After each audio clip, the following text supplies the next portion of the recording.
Popular stock స్ట్రాటజీలో చాలామంది చేసే ఓ పెద్ద తప్పు గురించి ఇప్పుడు చూద్దాం. షేర్ల నుంచి రెగ్యులర్గా ఆదాయం కోసం చాలామంది ఇన్వెస్టర్లు కవర్ కాల్స్ వాడుతుంటారు. కానీ అనుకోకుండా స్టాక్ ధర పడిపోతే అప్పుడే అసలు సమస్య మొదలవుతుంది. ఇక్కడ చేసే ఓ చిన్న పొరపాటుతో నష్టం గ్యారంటీ. మరి దాన్నెలా తప్పించుకోవాలో చూద్దాం. అసలు కాల్డ్ కాల్ అంటే ఏంటి? చాలా సింపుల్. ఇందులో రెండు భాగాలుంటాయి. ముందుగా మన దగ్గర కనీసం 100 షేర్లు ఉండాలి. ఆ తరువాత వాటిపై ఒక కాల్ ఆప్షన్ అమ్ముతాం. అంతా అనుకున్నట్టు జరిగితే స్టాక్ ధర స్ట్రైక్ ప్రైస్ కిందనే ఉంటుంది. అప్పుడు మనకు ప్రీమియం మొత్తం లాభమొస్తుంది. సరే, అంతా బానే ఉంది. కానీ స్టాక్ ధర బాగా పడిపోతే అప్పుడేంటి పరిస్థితి?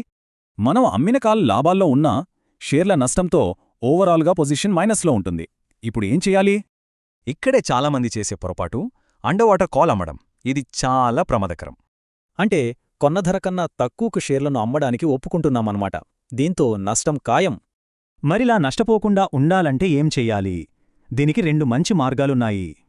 ఒకటి సింపుల్గా ఓపిక పట్టడం, రెండోది కొంచెం కాంప్లెక్స్ కానీ యాక్టివ్గా ఉండే స్ట్రాటజీ. మొదటి దారి ఏంటో చూద్దాం. అదే కాల్స్ అమ్మడం ఆపేసి కాస్త వేచి చూడటం. ఇందులో లాభంలో ఉన్న కాల్ను క్లోజ్ చేసి కొత్త కాల్స్ ఏవీ అమ్మకుండా ధర పెరిగేదాకా ఆగాలి. బలమైన కంపెనీ షేర్లను లాంగ్ టర్మ్ కోసం హోల్డ్ చేసేవారికి ఈ పద్ధతి చాలా బాగా పనిచేస్తుంది.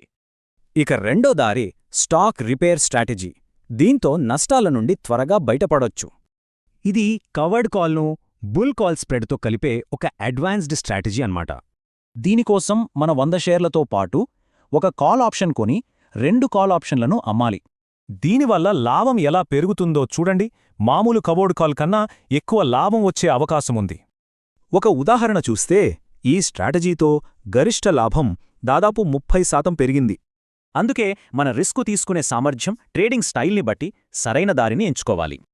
అయితే ఈ రెండింటిలో ఏ దారి సరైనది?